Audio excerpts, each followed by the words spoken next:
Hello guys, দেখতেই পাচ্ছেন জায়গাটা কতটা সুন্দর।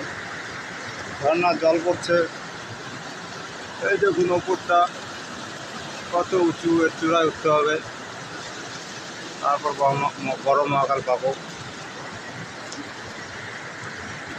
কি সুন্দর একটি জায়গা, তার পাশে সবুজ আর সবুজ, সবুজ আর সবুজ।